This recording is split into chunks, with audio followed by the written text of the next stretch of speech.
Well, welcome everybody. It's 12 o'clock and we're going to start right on time here. I'd like to welcome everyone. First of all, I'm Don Tapscott. I'm the executive chairman and co-founder of the Blockchain Research Institute. And I'd like to welcome everybody to this webinar on the next era of healthcare delivery. The webinar is one in a series of webinars, almost weekly webinars that we've been doing at the Blockchain Research Institute. And we've got like over 500 people attending this webinar and a terrific panel. So let me sort of start things off and set some context. The webinar was really inspired, if you like, by a report that we at the BRI wrote for the Biden-Harris administration. And the new administration arrives at a unique time in history.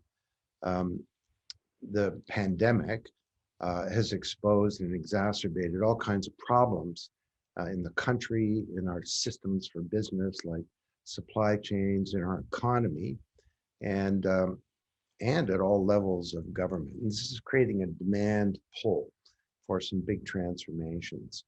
And that pull is meeting up with a technology push as we see the advent of what we call the second era of the digital age, with the trivergence, as we call it, of artificial intelligence, the Internet of Things, and blockchain, the underlying technology of cryptocurrencies.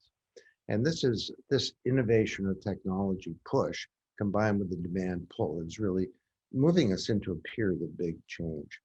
And in the report, we outlined 5 big areas where the US federal government needs to make a almost 180-degree turn.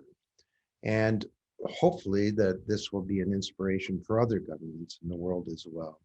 The turn is, first of all, and we identified this as the first challenge, is about data. All our digital identities, we create this data, not just transactional data, but health data, data and locational data and educational data, and dozens of classes of data in our digital identities, but they get expropriated by big digital conglomerates and others. And we argued that America should be the first country whereby citizens can actually own their digital data. And there's a role for government in helping make that happen. Secondly, we argued for a turn on digital currencies, that the current attitude in the United States towards these currencies is problematic. Third, we argued for the creation of a domestic digital Marshall Plan to reinvent the systems of government, as the US federal government has technology that locks it into old models of what is government and how government should operate.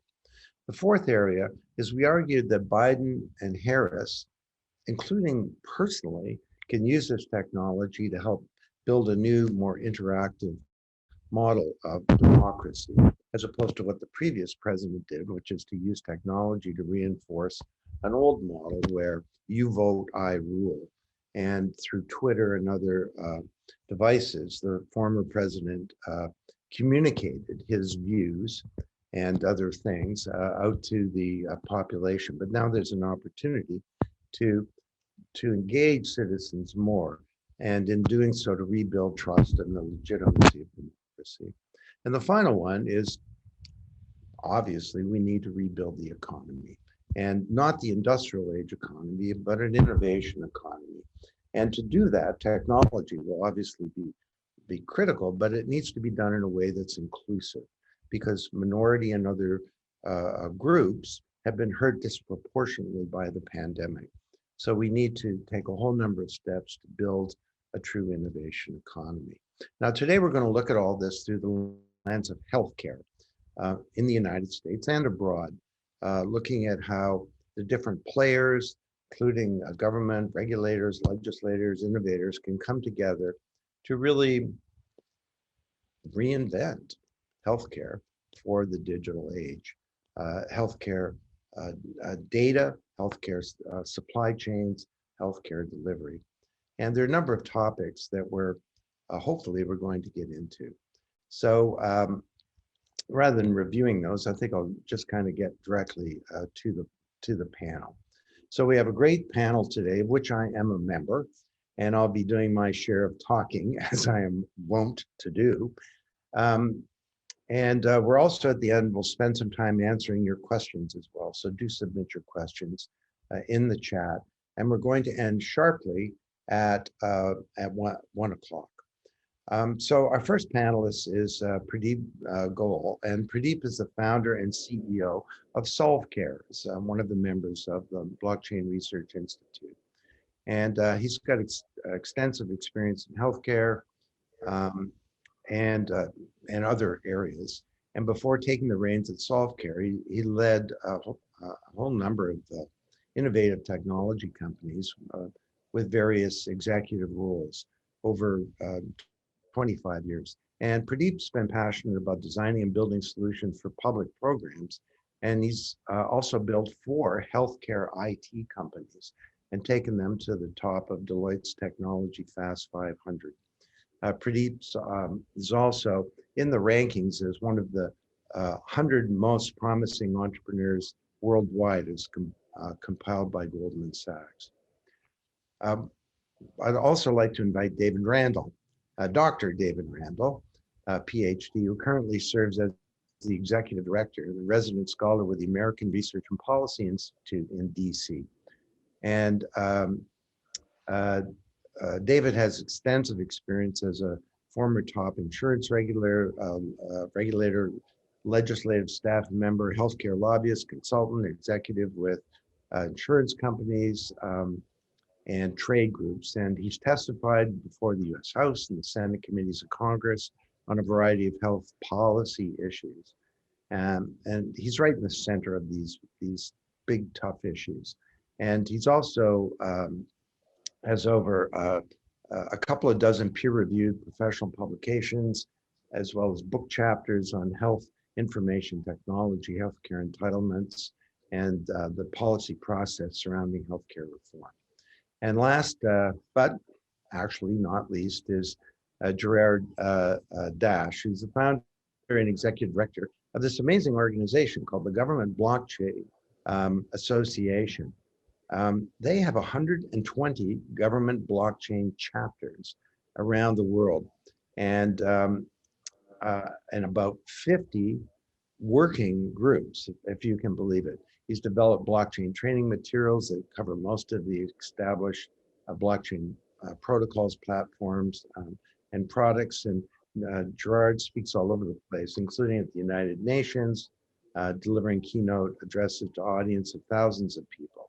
He's advised national government cabinet officials, as well as state and local leaders. And he's actually right now leading a project designed to use utility tokens as transition elements of the GBA into a decentralized autonomous organization, or DAO. And happy to talk about that if you want. And so this project has been received a lot of media and so on. So just to kind of set things up, today we're going to take a broad perspective on the challenge of health. Most of the big debates on this topic are policy debates, at least are, well, they're pretty traditional. They're pretty narrow from my perspective. They focused on issues like funding, you know, and whether or not it's sensible or achievable to have a single payer, like exists in other advanced countries, or principles, you know, is healthcare right? And of course, the pandemic currently dominates much of the discussion. We've got policy issues around everything from masks to lockdowns, getting out the vaccines, tracking immunity. You know, is that a requirement to have safety in the country? Or is it a violation of civil rights, creating, you know, 2 classes of citizens? We may touch on these issues, but we'd like to talk about healthcare in the context of the transformation to this second era of the digital age. And just a personal comment, I wrote a very good book that very few people read in 2012. It was the sequel to Wikinomics, and it was called Macro Wikinomics, worst title for a book ever. Anyway, but it's one of my best books. And in that, we talked about the end of the industrial age. And we went through a dozen different institutions, and one of them was healthcare.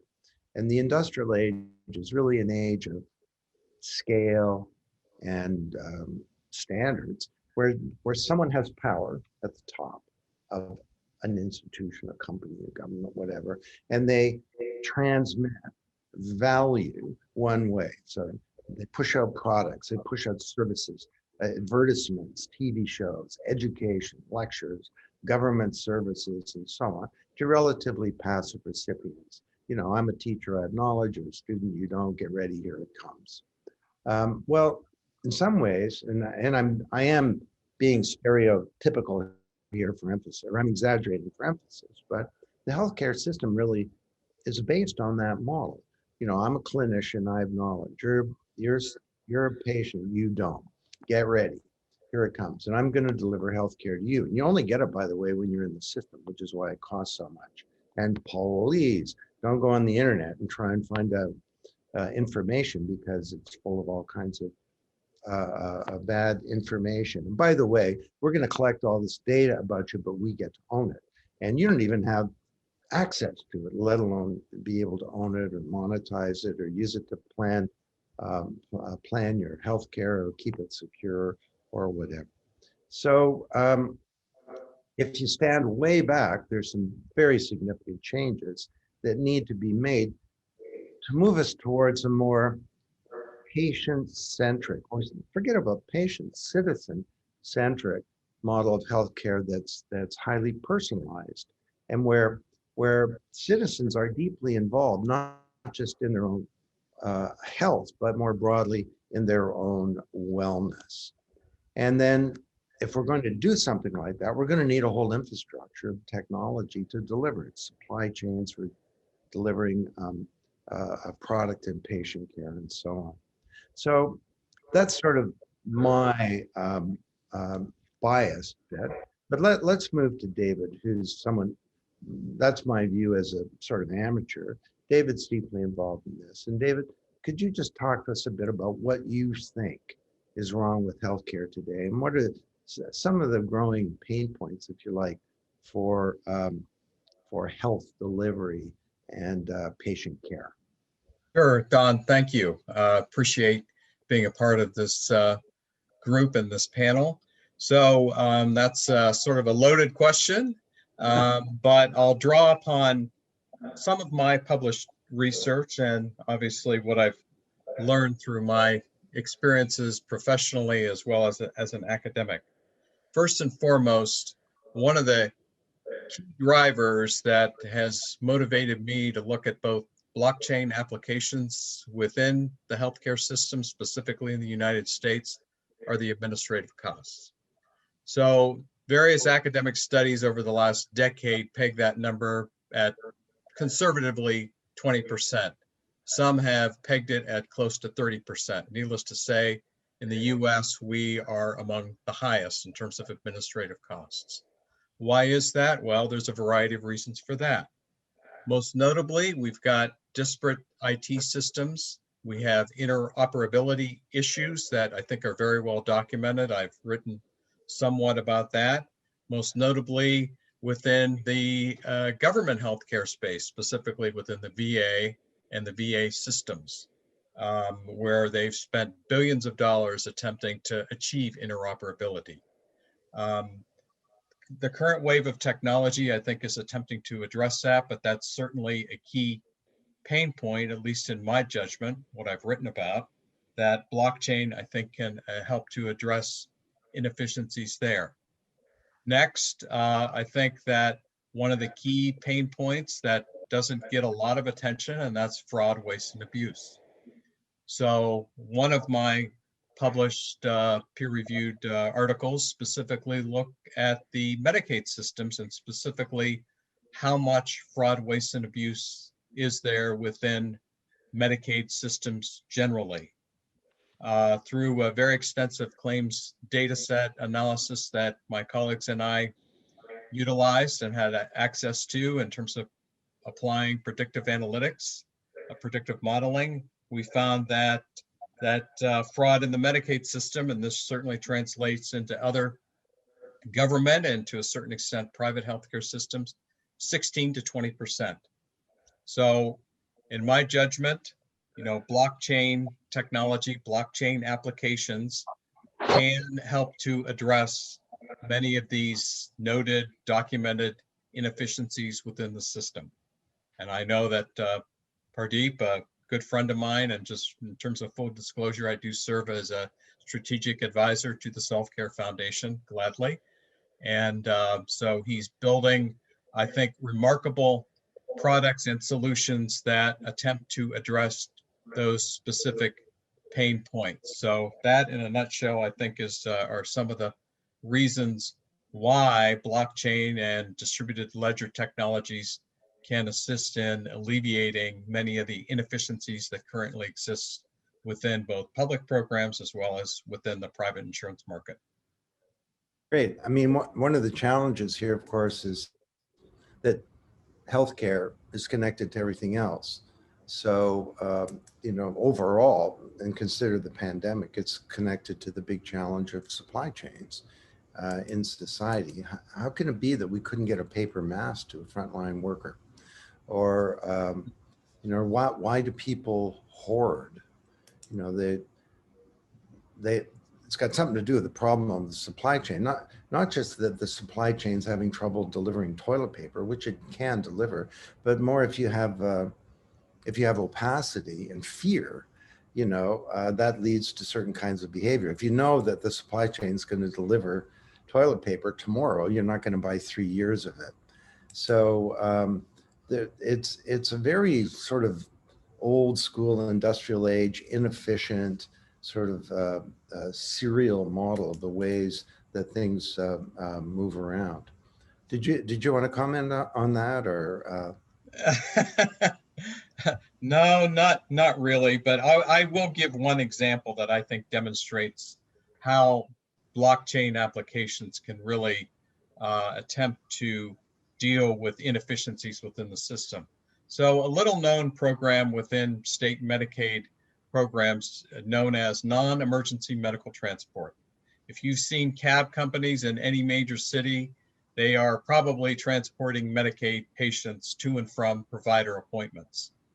Part of the research that I did looking at NEMT that has been published, we estimated that the fraud within the NEMT system within state Medicaid agencies is between 25 and 30%. Why is that? Because frankly, a lot of states are operating with push pins and maps on boards in terms of coordinating this on a county by county level. So I think that is a perfect example where if you had a blockchain application to deal with this inefficiency in terms of how it's scheduled and patients missing appointments, where you could have a documented chain and interoperability among providers, you could eliminate, close to $1 billion worth of unnecessary payments out of a $5 billion program that states are currently administering. Okay, so Pradeep, that kind of sets you up. I mean, SelfCare, pretty interesting company. Why don't you begin by just commenting on what is the problem, and then tell us a bit about the SelfCare platform and how you've got different components of that platform that are attempting to address these problems. Thank you, Don, and it's a pleasure to be here. Thanks for the introduction earlier. So in terms of the healthcare, I have had the chance to look at it from different angles as a parent, as a patient, as a health IT exec, as a government program administration and implementation responsibility. And one thing that you do realize is that healthcare is very local and very complex. And there are as many solutions as there are people, and everybody is bringing a different perspective. So no one solution is going to work across any large segment of the population. But what is important to recognize is that there are certain commonalities in the issues. And you mentioned a couple of them already, and so did David. One is that we build processes first, and then we hope the patient will participate in them and the doctor will participate in them. So I think healthcare is uniquely non-patient centric. It's process centric. It has always been process centric. And those processes are established by entities other than patients. And patients simply participate in that process somewhere along the way. And that is also true for doctors. They don't design these processes, they simply follow them, which has a unique effect of disenfranchising the two most important people in healthcare, those who need care and those who deliver care. And neither one of them are involved in designing the systems they have to use to deliver or receive care. So patient centricity has been long talked about, but rarely achieved because they have no role to play other than to be the beneficiary of the healthcare system. And the provider is nothing more than a provider of healthcare services. I, as an insurance exec, decide when they get paid, how much they get paid, who they can see, what network service they can offer, what requires pre-authorization, what requires referral. So you see the processes are very long and complex. And as a patient, I get to have the privilege of participating in some obscure step along the way. It's a very difficult equation. It's not easy to change. And I think the role of the government, if you go back to that, if you're going to make patient-centric world ever come alive in the healthcare sense, then you have to give some power to the patient. You have to recognize them as not a beneficiary of healthcare, not a recipient of healthcare, but an active participant. So that's the philosophy. It's going to take a while to achieve that, but it's going to require more than technology to get there.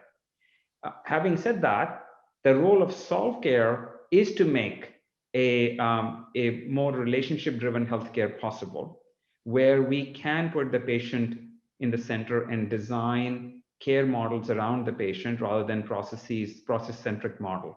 And I'll give you a simple example. And I was previously at an insurance company, and we laid out, at one point we had a design room, and we laid out a left to right process of how you sign up for my plan, my health plan, my insurance policy. And that process, when pasted on a paper, covered the entire length and breadth of my room. So it was a long process that had multiple steps, and you have internal, external steps, and it was probably 200 steps. And I could never, ever understand how enrollment system works under my watch, because it's so complicated. That was one of hundreds of processes that my IT systems managed. And patient had maybe 3 steps along the way that they would participate in. Step 1, step 67, step 193. Everything else was managed by a bunch of other processes. That doesn't work, because in that model, what we are doing is we're making healthcare extremely inflexible.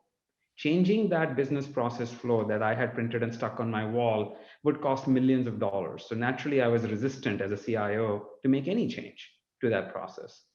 We need to look at healthcare delivery differently. Healthcare is continuously evolving, and it's continuously needs to evolve faster and more to the patient-centric view. So that brings me to SelfCare. 30 plus years of building IT systems that look very similar to the previous system that we replaced for hundreds of millions of dollars worth of cost wasn't going anywhere. So that the notion of SelfCare is, let's reimagine healthcare on a relationship model. Let's imagine healthcare where a patient has relationships with their doctor, with their specialist, with their family members, with their church, with their community, with their government, with their employer. And those relationships can be individually configured and reconfigured rapidly.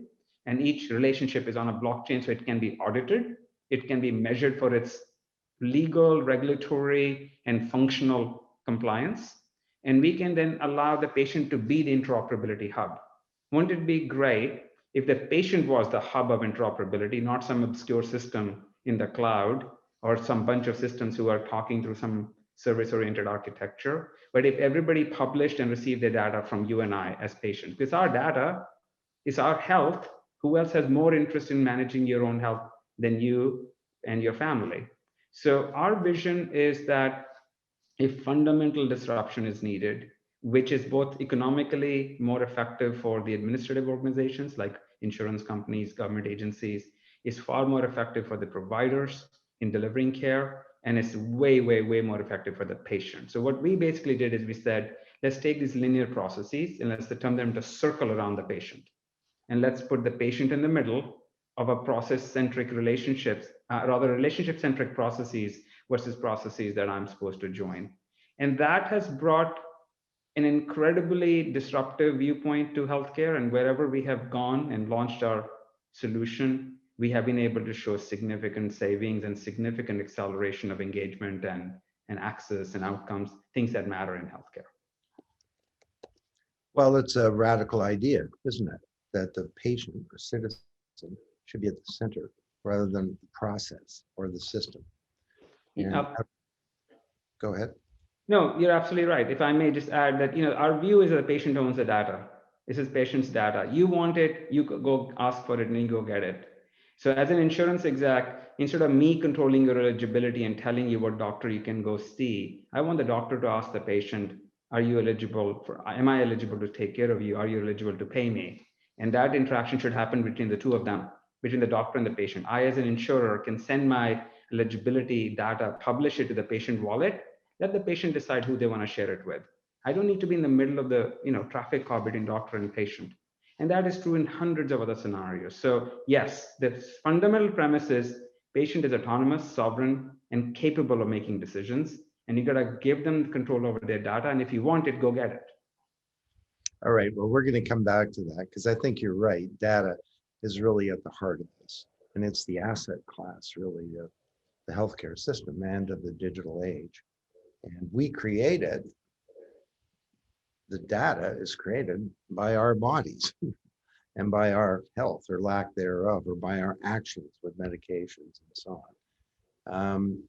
And increasingly real time, that our heart rate, and it could be in a pandemic, our temperature or anything else, we create it, but it gets expropriated by all these different players. And that's a whole bunch of problems. It means that we can't use the data to do the kinds of things that you're talking about, to manage our own health. It means that the data is probably not secure because it's on a central server. And there are two types of these servers, those that have been hacked and those that will be hacked. It means that we can't monetize the data. Maybe you want to anonymize that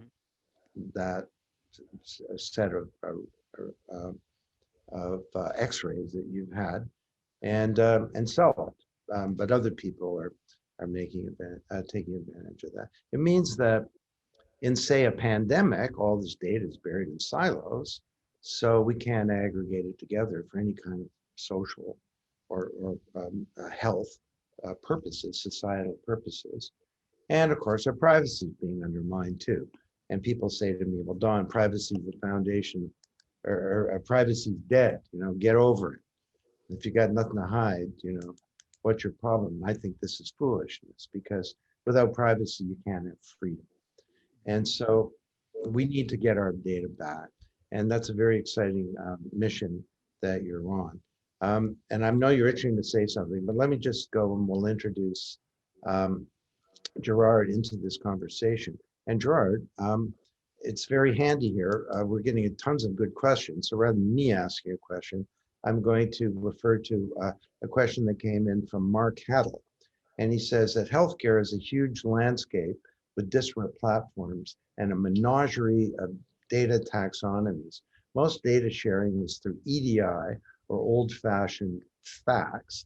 And given that blockchain can serve as a unifying medium, why do we encounter such headwinds with adoption? And how can we engage the forces that can affect innovation? So there seem to be some pretty clear opportunities here to not just to use technology differently, but to reinvent the whole model of healthcare around this technology. Yeah. And you're in the heart of government, trying to make blockchain happen in government. I mean, what's your sense of the openness to this and the landscape and the sort of even the know-how amongst government leaders to be able to embrace these ideas? Well, Don, I appreciate the question. There's a lot of different ways we can go. I do want to thank you when you said I was in the heart of government and you didn't say the belly of the beast, right? And just as a little sideline, I was sending a message out to a large number of civil servants, and I really love autocorrect because it actually autocorrected right before I sent this out to hundreds of civil servants. It autocorrected to civil serpents. So I had a little bit of explaining to do. At least I didn't mess with the word civil. Right. Yeah. So I'd like to talk about a couple things, and you talk about reimagining. I'd like to talk about paradigm for a second, because if you think of blockchain, right, and where it came out of, right, it came out of this concept of let's decentralize, right? We have these banks that are too big to fail, and the whole genesis, even going back to 1991 up through the Satoshi white paper, it was all about decentralization. But when we think about solving these problems, many people automatically go to the centralized authorities, right? And we're not even actually embracing our own paradigm in how we want to approach the problem. And so I'd like to maybe just share with you a couple stories about how I've seen other people broach the problem, and then really talk about the importance of interoperability. Because if we go to the top and try to standardize, right? And Don, by the way, your report was fantastic. I would encourage everybody to read it. I think that we definitely need a top-down and a bottom-up approach. So what I'm saying is not opposed to that. It's essentially in addition.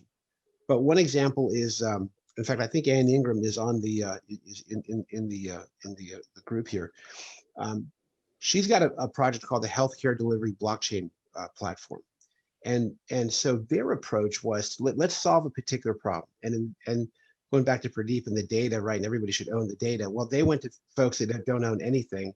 They went to the prison population, and they said, look, we got a specific problem to solve, and that is there's mental health issues associated with recidivism rate of inmates, right? And that's in large part because their behavioral health issues are not properly diagnosed, they're not tracked, they're not treated. And so they said, listen, let's come up with the idea of creating a health information exchange for this particular population, right? And let's engage with not just the healthcare clinics, but also the correctional facilities, the police, the social services, to create this holistic response, right? Again, you got disparate databases, but they're trying to solve a common problem. And they didn't go to the national authorities. They basically went to state and local, right? And when they started peeling the onion back on that, then they found folks in correctional facilities in other states and other educational institutions. And by focusing on solving a particular healthcare problem, right, they're in the process now of expanding that up and out. And one of the things I think is really fascinating, if you look at Bitcoin as a consensus or as a governance model, right? There's no, division of Bitcoin, right? There's essentially this broad-based community that they kind of decide on what the protocols are, and they vote on it, and it creates this natural consensus of things that make the most sense kind of coming together. And at the end of the day, the best ideas win the day. So the first thing that I would say in terms of how do we engage with governments is let's not go to the very top and try to come up with a standard that everybody's going to agree to. That's old paradigm thinking, and I just don't think that's the way to go. Now, that doesn't mean you shouldn't go to the top, right? Oki Mek, who's a chief artificial intelligence officer, I want to go to supply chain, Don, because you talked about that and the importance of it. What they did was Oki Mek had a project called Accelerate. In fact, I will drop into the chat a video that he did. This is not. Let's see. Did I drop? Oh, sorry, I dropped the wrong place. Well, I'll get it in a second. Here we go. So he and what's the guy? Jose Arrieta. They put together a project using blockchain and AI, where they said, look, let's look at how HHS acquires products and services, and let's put AI on top of that to sort of scrub the data and just identify the anomalies between, this department paid X and this department over here paid 2X for the same product, right? And if you can watch the video that he did for we have an AI and government group. They saved HHS $30 million, right, by simply looking at the existing acquisition of products and services for the healthcare, putting a layer of AI on it, and then essentially writing all that to blockchain. They had to aggregate, I believe, 30 separate contract writing systems, right? And then the last area, and again, so my message is, don't try to solve the entire big problem. Solve these little ones, right? Right after the pandemic, everybody went to track and trace. And I had tons of people come to me say, hey, let's get involved in this track and trace project. And I was like, you know, everybody in the world is racing after that one problem, right? And I'm like, I don't want to go there. But let's think about tracking. Think about the pandemic and how we got out of it, or how we're in the process of getting out. And you have to look at operational warp speed, right? All right. So let me just pick up another question here that I think will Oh, help yes, sorry. move this along. And Pradeep or David, feel free to comment on this. So hang on here and I'll just find it. So if we could begin with a healthcare use case that addresses interoperability. This is from John Ferrer. Interoperability to bring value of blockchain technologies to solve data reconciliation across systems. Would you begin with a provider directory, claims adjudication, or clinical reconciliation? Pradeep, do you want to comment on that? Yeah, thank you, Don. And it's a great question. The answer is they are not mutually exclusive. Let's take each of them very quickly. Provider directories are a perennial challenge, maintaining them, keeping them up to date, having them be reliable, and they're useless if they're not linked to availability. You can have a list of doctors where you call 93 of them out of 100 aren't available because they don't accept new patients, they don't accept your insurance, whatever. So I think the providers are the most up-to-date information sources of what they are willing to do and who they're willing to see and what insurance they are accepting as of this morning. So having a blockchain solution where the providers can elect to publish their data securely and control it with appropriate authority and have it be usable to patients is obviously a easy use case and not easy to implement, but a logically understandable use case. And we are effectively doing a use case almost exactly that today, allowing for a global telehealth exchange, as we call it, where physicians can elect to publish their data, control every element of it, their qualifications, their education, their availability, their rates, their ability, the eligibility requirements they want to have the patient meet, everything. And the blockchain doesn't serve so much as a data store, but rather as a control mechanism to link the patient and the doctor with each other. Because I don't think that blockchain is a very efficient data repository. It's a very good control mechanism. It's a control layer. It's a wonderful way to know what was done by whom, when, and what authority was given and what consents were revoked. It's a great consent layer. So doctors, patient, provider repository, absolutely, provider directory.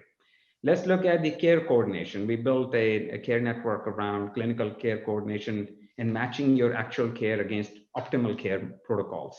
So we built something like that in partnership with a very large pharmaceutical company around adult diabetic patients at risk of heart disease and stroke and death.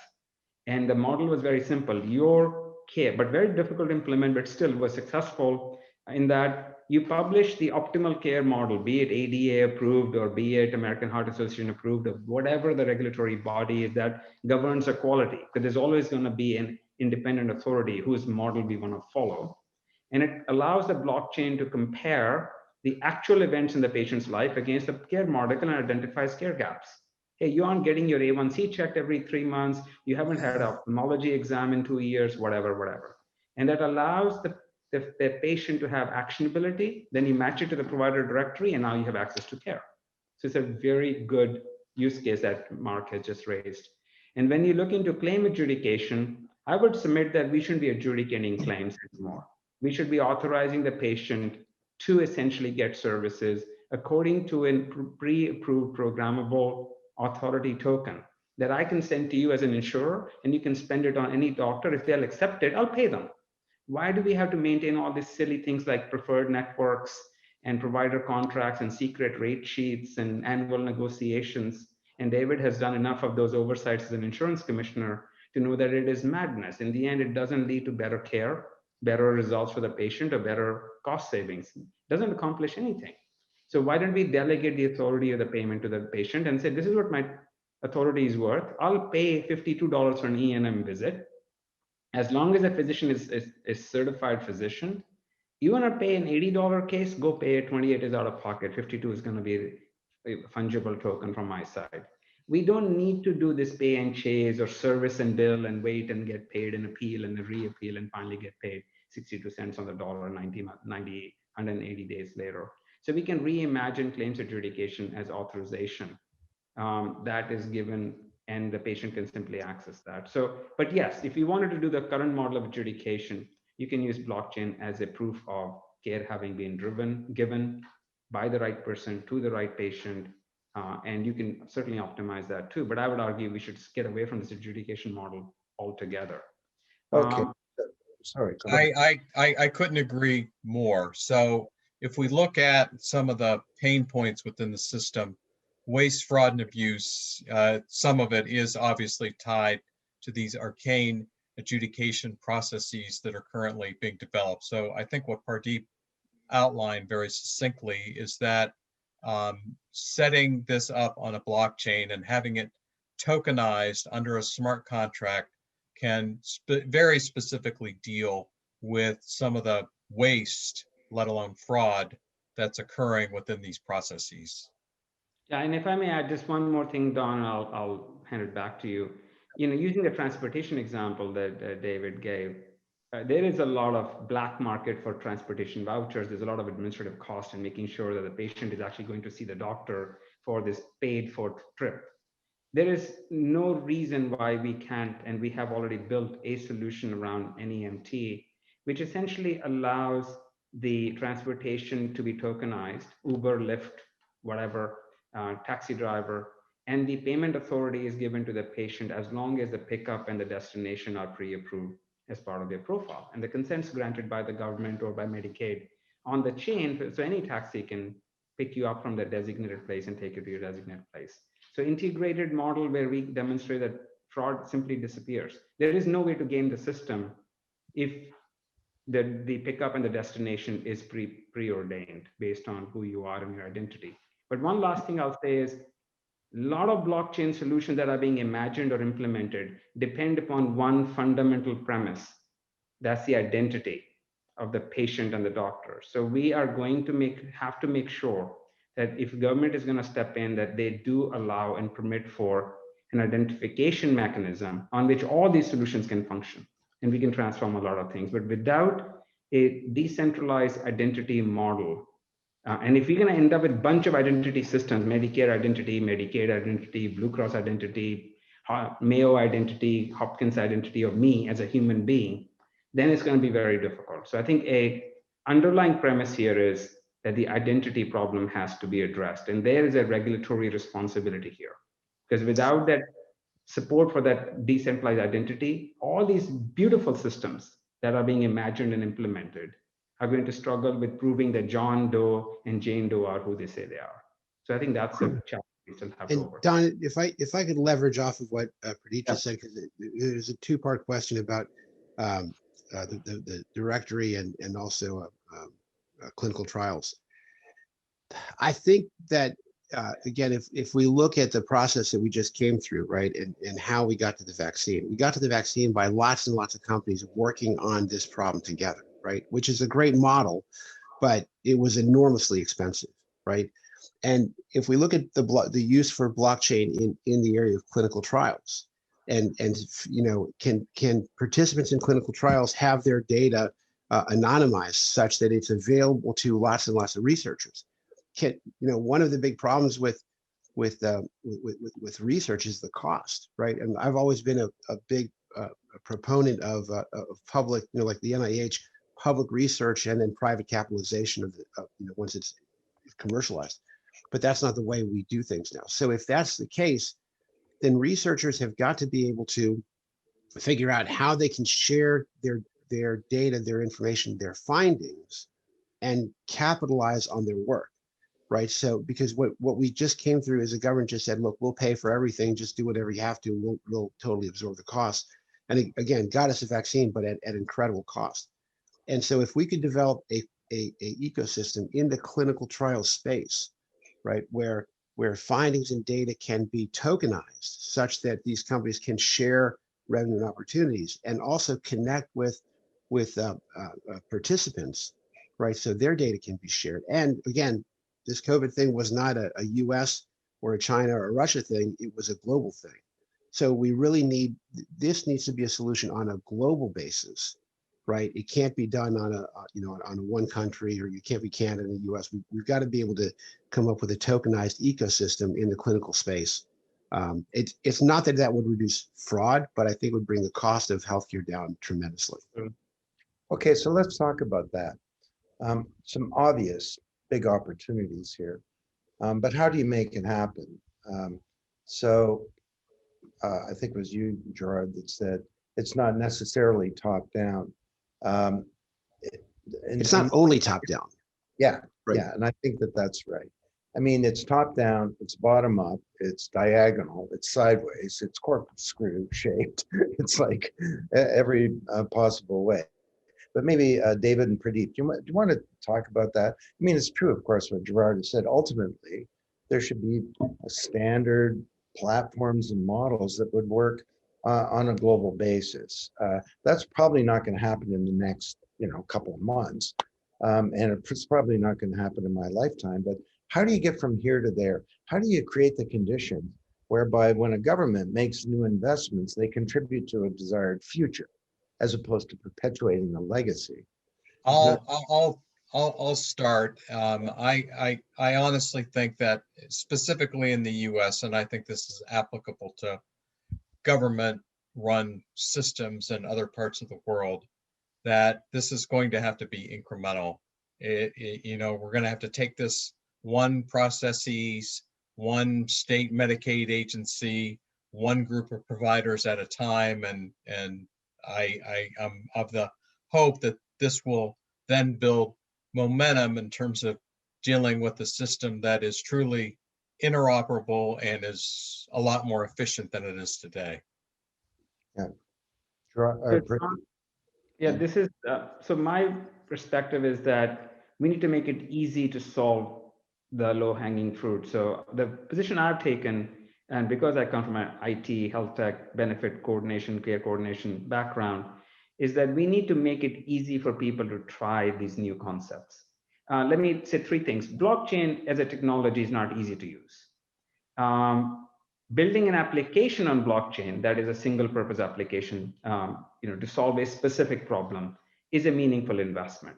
But building any kind of a digital network where multiple parties participate and solve a complex coordination problem, be it benefit coordination or clinical coordination or payment coordination, is 1,000x more complex undertaking in terms of cost and time and skill and domain expertise and technical investment and risk that goes into building these. So the position we have taken is that blockchain's properties are valuable, but blockchain isn't a business-friendly environment. Nobody can say blockchain is just designed for rapid application or process delivery yet. So the position we took is let's build a platform that is a full stack platform that has blockchain-like properties at all levels: application, data, security, consent, permissions, business logic, process definition. And yes, blockchain should be somewhere inside it, but you shouldn't have to learn blockchain to do blockchain. So in that scenario, the view is, if in my old chair as an insurance CIO, somebody brought to me a platform like SelfCare and said, listen, Pradeep, you want to solve the specific problem of provider registry or claims payment delays or appeals management or network management, whatever. And you have every insurance organization, every hospital, every clinic has their own set of challenges. We need to make it easy. So our vision is very simple, and it's not easy to achieve, but this is a simple statement. You need to be able to design a blockchain-centric process which can be circulated across multiple parties in the span of a day, a week. A month is too long, so that you can test what works. You can run a decentralized application between doctor, patient, broker, insurer, employer, and see if the value proposition is there for all your chronic or your multi-chronic population or your pre-chronic groups or your healthy and wellness group, whatever. And the point here is that a platform like Salesforce.com, but with blockchain properties, will help us do this bottom-up thing. Now, top-down, we got to have the government support certain things, starting with mandating that the patient owns their data. It's not just about, we don't need to move the data into some central repository. We don't need to have some big, huge data warehouse for each patient. Data can be across multiple systems, but the consent to use that data should be in the hands of the patient. They should have access and ownership of the data, even if it's sitting in Epic or Cerner or all scripts or my adjudication system, data ownership has to be with the patient. And that blockchain can do very well. What we need is a regulatory support. So the bottom down, top down is empowering the patient through regulation. The bottom up is having a platform like SelfCare and many others will come eventually to make it extremely easy to launch decentralized applications, relationships, and full-blown networks on using the blockchain properties. And when those two collide, we will transform healthcare. And one last thing I'll say is to my team, I say this all the time to them, guys, the journey we are on in SelfCare probably will not finish in my lifetime. You, the next generation, and the one after that is going to carry this torch for a long while. But we're going to put the foundation in now. We're going to make sure that on our platform like ours, people will transform healthcare. And it's kind of like the old legend, I don't know if it's true or not. You know, somebody asked Steve Jobs when they were building the App Store, why don't we build the apps? And he said, we are smart enough to build the App Store, but not smart enough to build the app. Some kid in Vietnam will change the world in a manner that we cannot imagine. Now, whether it's true or false, it sounds right. And my view is we need to empower change. We need to put a platform out there that makes it easy for a doctor to reimagine the way they do practice medicine without becoming a blockchain expert, which they're not going to become. And we want to reimagine the way family members want to take care of their sicker, members of their family without having to become blockchain experts. So this notion that we empower people to take better care of themselves as a patient, as a doctor, as a broker, as an employer, even as the bad insurance CIO, I think that's our mission that we build. We launched the Salesforce.com equivalent of blockchain empowered healthcare system and let the world then choose the solution they want to bring. But I think government has to play a role because they have to allow the patient to be autonomous and empowered. Okay, so we've got 8 minutes left. Just a ton of great questions. I've picked up some of them. First of all, on the screen here, that's the cover of the report. It's a massive document. We're very, very proud of it. You can find it at our website, blockchainresearchinstitute.com or .org, blockchainresearchinstitute.org. Go there and it's free and have a look. So let's start with Jay Graven. And he says that the patient is not party to ownership of his or her own medical data is fundamentally flawed. Having the right to request one's record is hardly equivalent. Are there any healthcare blockchain projects with this consideration as a basis of solution? And he goes on, I believe that if we could do this, we could own your data. It would access these core healthcare problems: prior authorization, industrial data pipelines, which exclude any direct benefit for each patient, and thirdly, the inordinate expense for a marginal difference in the quality of care outcomes. 30 seconds. Anyone who wants to respond. Don, let me throw one out there. The one of the things that I think is really fascinating about the healthcare delivery blockchain project that they're doing is one of the very first things that they're doing. They have a HIPAA compliant blockchain, and they're allowing anybody. Well, we haven't announced this yet, but they will allow anybody who wants to upload their medical records to this blockchain. The blockchain is essentially going to be not fully open in public, but pretty close. Essentially, I can't get into the details in 30 seconds, but that's happening. I believe they're working with a company out of London called Earth ID. But that is, if anybody's interested in that sort of a solution, that's the healthcare delivery blockchain platform is one project that I know of that will allow anybody to upload their personal healthcare data to a blockchain to accomplish that using a decentralized identity. Yeah. Any other comments on that one?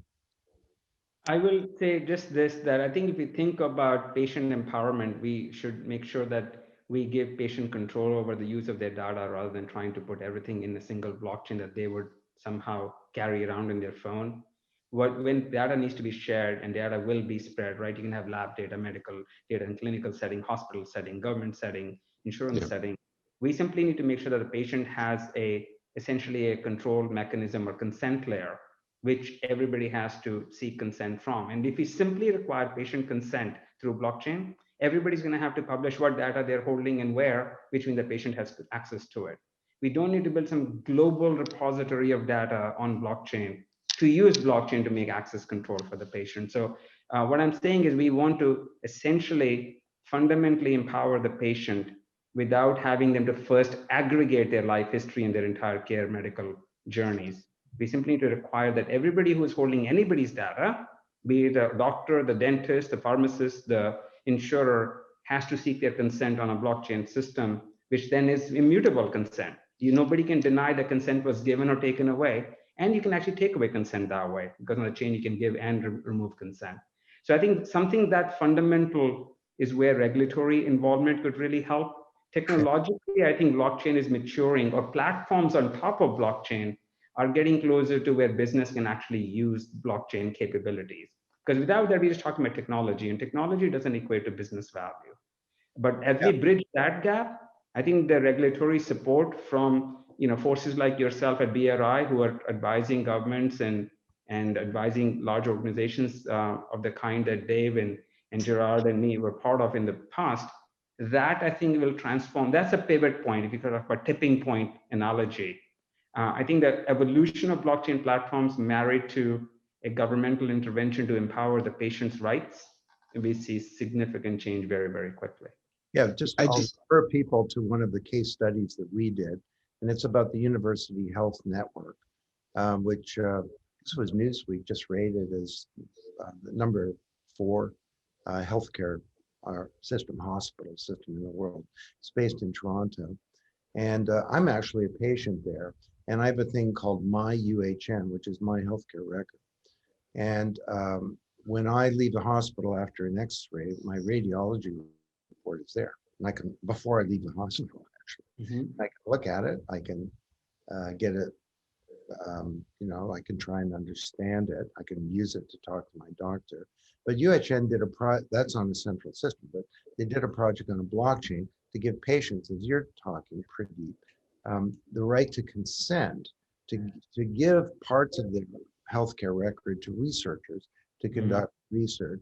And a natural extension of that would be to move this My UHN onto a blockchain, so that when I have that radiology report, I can actually send it to somebody else, get a second opinion. I can anonymize it and give it to science. I could sell it if I want. I could, I could whatever. But the idea is that, as the questioner, I think it was Jay, was referring to, I own my data.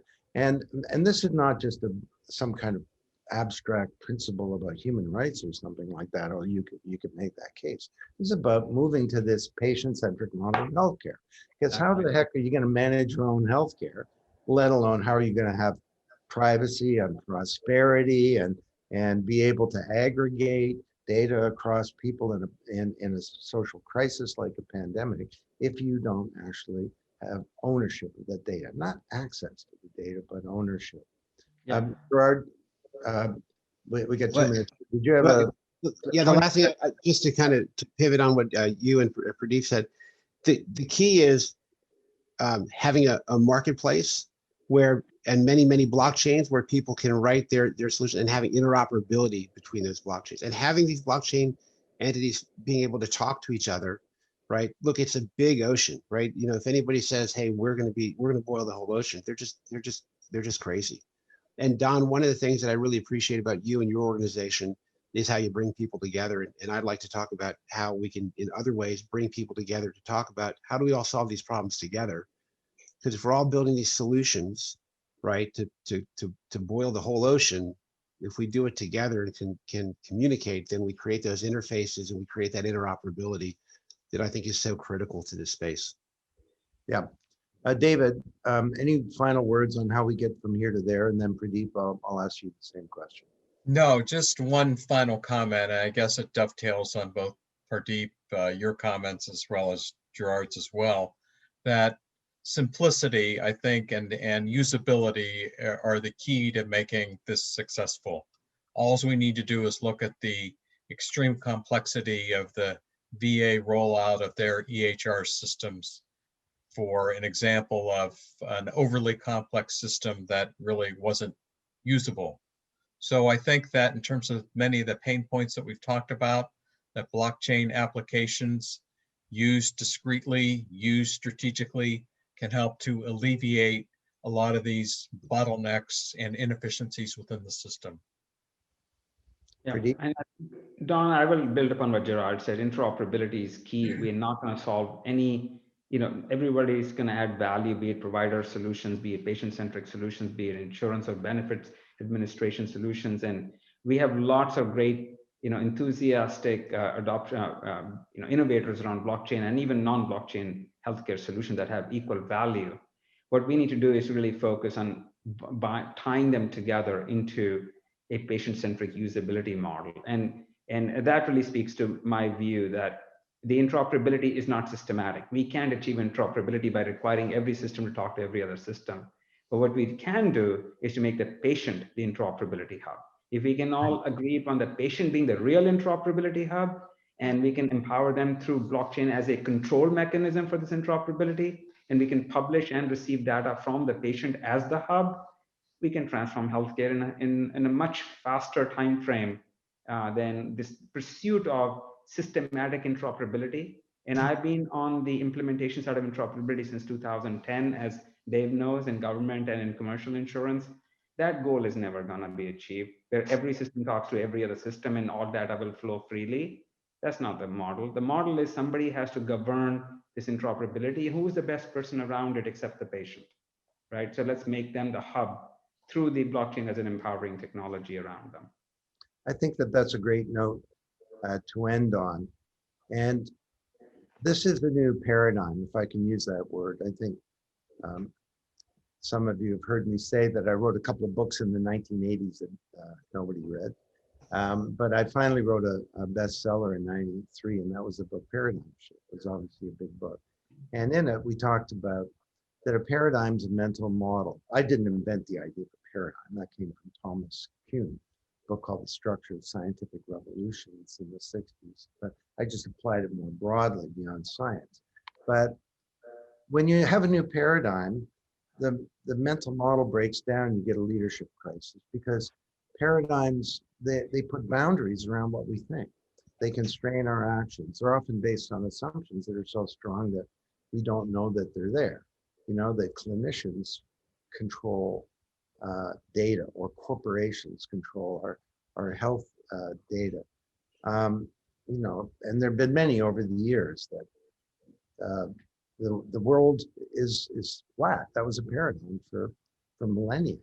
And Galileo came along and said, the world is round. The leaders of Newtonian physics had great difficulty embracing Einstein's general theory of relativity, because leaders of old paradigms have great difficulty embracing them. So that's the big challenge here, is to change this whole mental model. And I thought that the three panelists summed it up well. That when all is said and done, if you think about how to rebuild healthcare for improving outcomes and for reducing costs, 20% of the GDP in the US, we can build a model that's focused on the patient. And the key to doing that is data. And that all of these processes focus on the patient, more broadly on the citizen, as we think about wellness, not just the delivery of health care. And that citizen owns their data and can manage it responsibly for their own health. We've done a ton of work on this area, and I'd refer you all to the BRI site. First of all, this is where it's just blockchainresearchinstitute.org, and you can go and download the report. This is one of many webinars that we've done. A lot of our research is now public domain under a Creative Commons license, and we've spent close to $1 million developing online courses that are actual formal courses through INSEAD, the business school, one of the top business schools in the world, and Coursera, the largest provider of courses. So we encourage you to go there and to check it out. And I'm sorry we didn't get to all the questions. They're just a wonderful group. But I would like to, on behalf of all of us listening to you, to say thanks very much to Pradeep, to David, and to Gerard for a thoroughly interesting conversation. This is to be continued, not just tomorrow, but over the decades ahead. So thanks very much, and we'll see you all at blockchainresearchinstitute.org. Thank Bye. you, Don. Thank you, Don. It's Thank been you. a pleasure. Thanks, everyone.